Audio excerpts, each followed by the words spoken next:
You know what you need. I feel like a lot of us are ignorant to the parts of ourselves that seek out help. And in doing this, we put ourselves at a great disservice to who we could potentially be and what we want to do with our life. To say that you know what you need is kind of a grand statement. I mean, of course, some people aren't necessarily fit for it or know exactly what they want or what they need to get to be successful in their own way. But I feel like in most cases, in terms of, our own mental health and,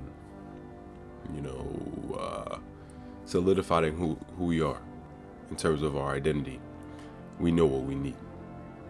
We know what parts of ourselves are seeking out help or seeking out change, but sometimes we choose to neglect these parts of ourselves in order to be more comfortable. Because sometimes I feel like the parts of ourselves that seek out change are the parts of ourselves that we identify with the most heavily. The somewhat negative aspects of ourselves or our traumas are the things that we carry on our back that we are reluctant to give up. But I think people need to realize that what we put behind us is what we carry on our backs. That is to say that, if you're not necessarily facing your issues and you're trying to neglect them and put them away and act like they weren't there, it's just going to make your load heavier. It may seem, oh, I put this behind me, I did this. But until you've, I feel, confronted that thing, until you've,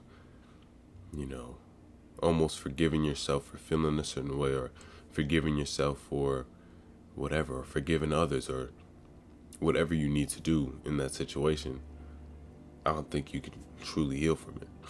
You can be as understanding as possible, but forgiveness is something that you have to actively give to something. And no amount of understanding or anything like that is just going to make you forgive something. What needs to be done is you need to forgive. Forgive yourself for whatever you may feel. Forgive yourself in many ways and sometimes take an apology that you never got. And I think a lot of us know that. But we still seek out some kind of validation from some external sources. And what I've come to realize is that, most forms of external validation are never fulfilling. What we seek in others is always what we have within ourselves that we lack to give. It's impossible for us to, not have those parts of ourselves to give back to ourselves. If you can give it to others, why can't you give it to yourself? I feel like we forgive others all the time. We forgive others for just being the way they are.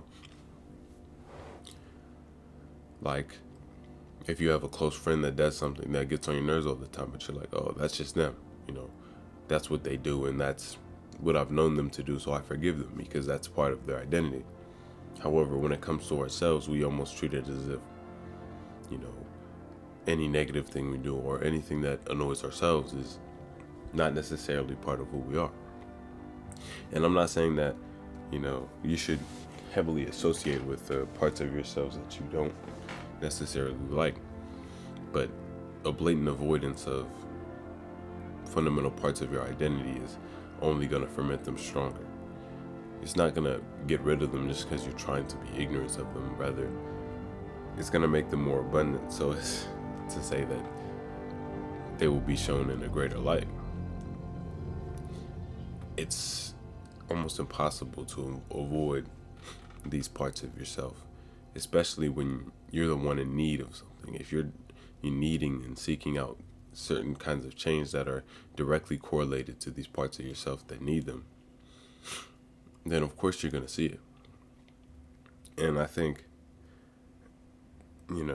everybody has some sort of standard in their mind where they expect themselves to be almost an image of perfection, but have a self-esteem low enough to instantiate that they're nowhere near perfect. It's like ego and self-esteem battling each other all at the same time, but you know what you need. At the end of the day, we somewhat drink the poison that causes our sickness. Before you treat a man of his illness, or before you heal a man, ask him if he's willing to give up the things that make him sick. I've said it in videos before, but a lot of the times we are the pain and the physician all at once.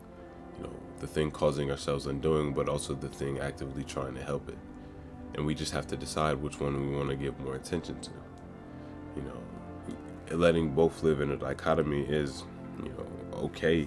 However, to posit any real change or any real quote unquote healing is to,